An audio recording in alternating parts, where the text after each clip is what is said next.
Lads, it's finally time for me to give you guys the video that you guys have been waiting for a long time, I'm sure. Today I'm going to be giving you my full bench guide as the strongest 16-year-old in the world. Without further ado, let's get straight into it. Now, firstly, who is this video going to help? No matter if you're completely new to the gym or you're a more experienced lifter like myself, I guarantee you that the tips and tricks that I provide you in this video will help you increase your bench by at least 10, 20, 30, 40 pounds. Now this video is going to be broken into 3 key parts on how to improve your bench. So it's going to be pretty sharp, pretty quick, but feel free to stop if you need to, take some notes, because you'll definitely need to take some notes because I'm going to be going really quick in this one. Now firstly, why should you trust me? So if you don't know or haven't heard of me before, my name's Angus. I'm the strongest 16-year-old in the world. I myself bench 202.5 kilos, which is 447 pounds. And I took my bench from 2 plates to that 202 kilos within the span of 2 years. Now you can see the timeline in the screenshots I've provided below. It clearly says when I first hit 2 plates, 3rd of August 2022, and I hit 200 kilos on the 31st of August 2024. So that's a 220 pound increase. I doubled my bench in 2 years. And to prove it's not genetics or a fluke, I coach people to do the exact same thing. So on the right is one of my good clients. His name's Breaky, and he took his bench from 100 kilos just like I did to 160 kilos or 353 pounds in the span of 1 year. So he added 135 pounds onto his bench in 1 year as well. So I do this shit for a living. I coach people. I help you guys get stronger for a living. It's what I do best. But without further ado, let's actually move on to the source. All right, guys, so the first thing I'm going to be talking about is longevity. The most important part about any sport you do is having longevity. You want to prioritize long-term gain over short-term gain, right? So anyone who's a bit more experienced in the gym would have heard of this bench program called Small Off Junior. So basically with Small Off Junior, there's 29 sets of bench a week. You bench 4 times a week, and it's a 3-week peaking block. Now at face value, this program sounds really good. People see like a 10, 15 kilo increase on their bench within the short span of 3 weeks, but no one talks about the side effects after it. So I'm going to tell you why it was the worst thing I ever did. Now in the screenshots below, 16th of January 2023, I benched 130 kilos or 286 pounds. Fast forward to the 25th of February, so only about 5 weeks later, I benched 3 plates. So that's a 25 pound, 10 kilo increase on my bench in the span of 3 weeks doing the Small Off Junior program. But the one thing that people don't see is the fact that my bench didn't improve for another 5 months after that. Now, this is the last thing I want to happen to you. So we're going to be talking about how to sustain consistent progress over a long period of time. So that could look like a 50 pound increase over 6 months instead of a 25 pound increase over a month and then no more progress for the next 6 months, right? Remember that strength training is a marathon, not a sprint. Let's move on to part 2. So part 2, form breakdown. So I'm going to be commentating on my bench press form for you guys right now, and we're going to go through a step-by-step process of what I think in my head, what I'm consciously doing during my bench press setup and while I'm lifting it. So let's get into that. So the first thing, let's stop right here. What do? You'll see that I dig my back into the bench. I retract my scapula.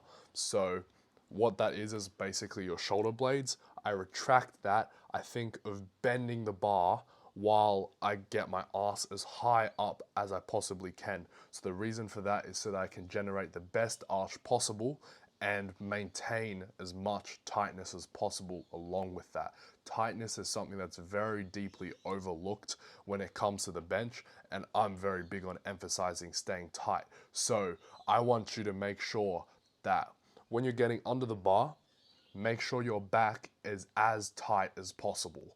People think the bench is just primarily chest. Although it is, you need to think about a lot of other things to build a good bench.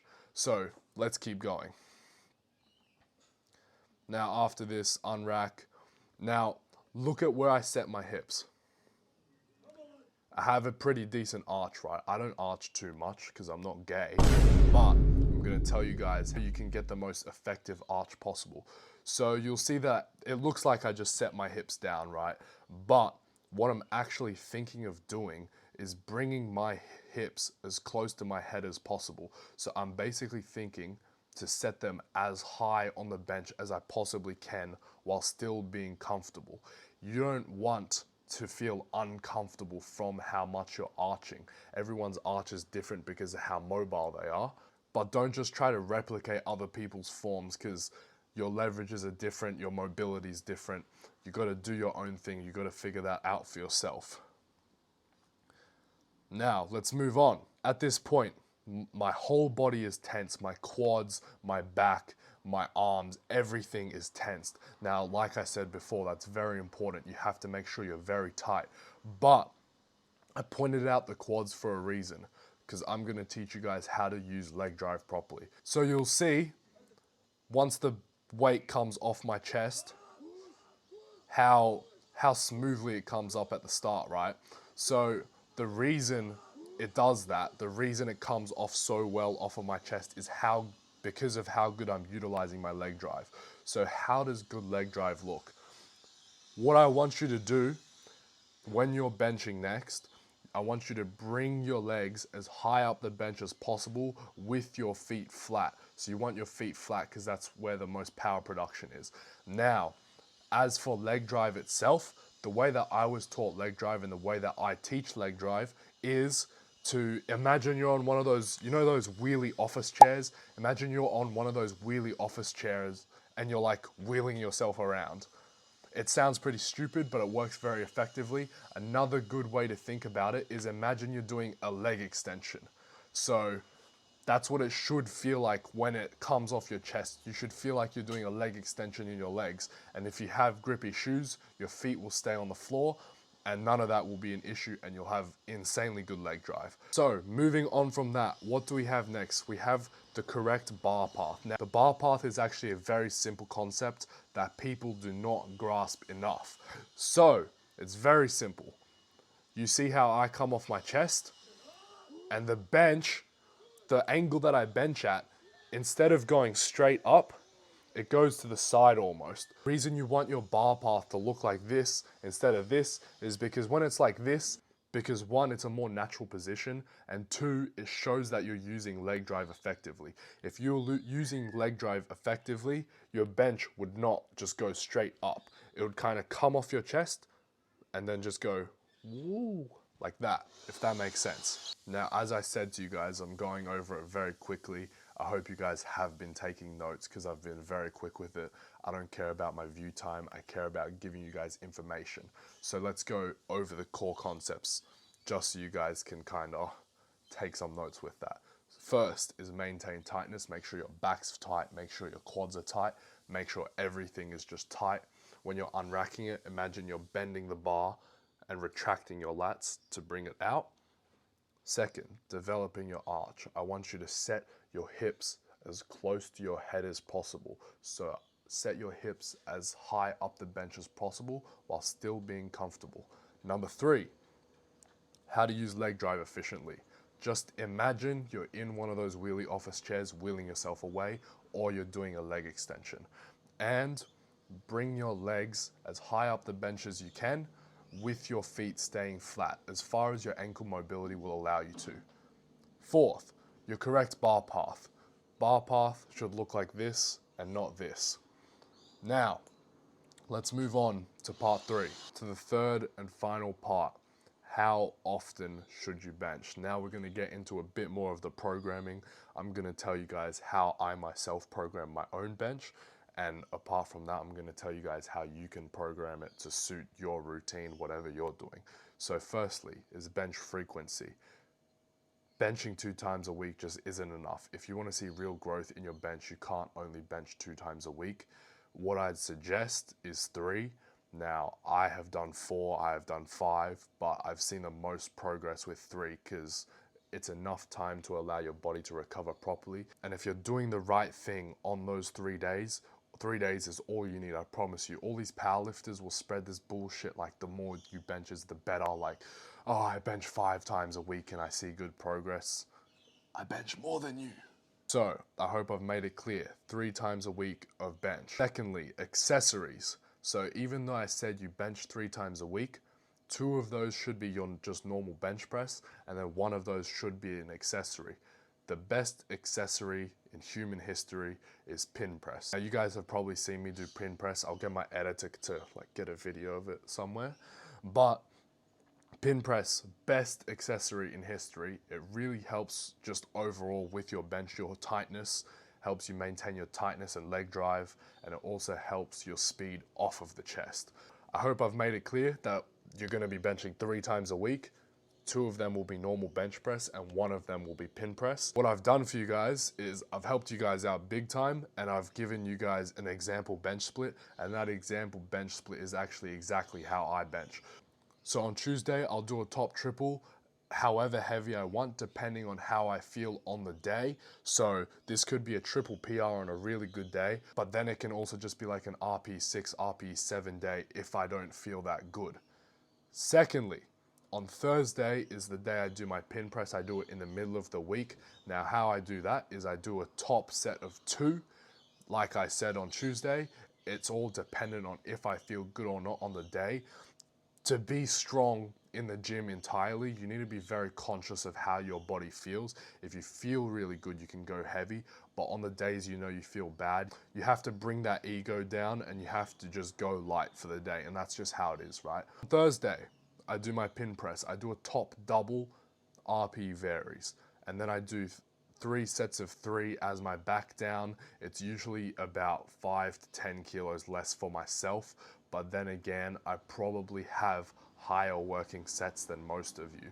So if I were you guys, I'd drop it about 5 to 10% of whatever your top set was. Now for the big one, and this is why I love benching, because you can go heavy on it a lot of the damn time.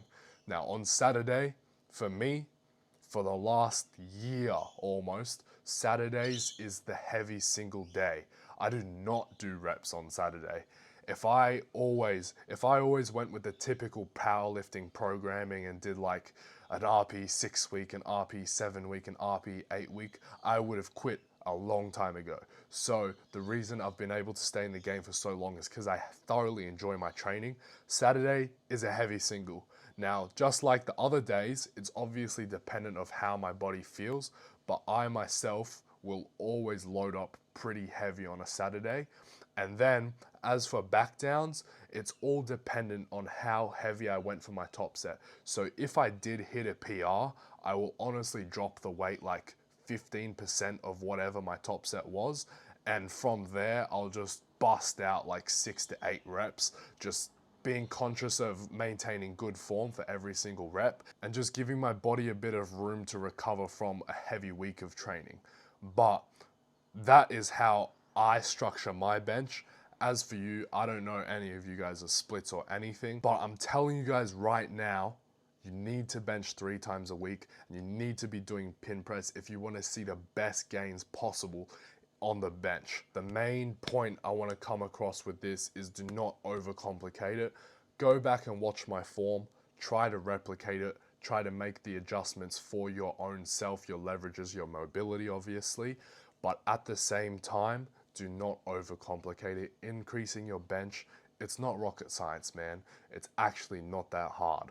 Now, I never like to be that guy and plug something in the video, but if you do want some more help, you do want some personalized coaching from me, I do have a guarantee that I can increase 100 pounds plus onto your total within 3 months, or I will give you all your money back. And if you DM me the word coach and tell me that you came from YouTube on Instagram, I'll give you 50% off for the 3 months of coaching if you came from the Instagram only. I'll tell you guys what, I'll give you guys a challenge. If this video gets 1,000 likes, I will do the exact same type of video for deadlift next, because obviously I pull over 7 plates conventional. I know a thing or two about deadlifts as well, but only if this video gets 1,000 likes. Lastly, I want you guys to drop a comment below and let me know what type of content you guys want to see from me moving forward. Apart from that, I hope this video helped you guys, and always remember to stay blessed.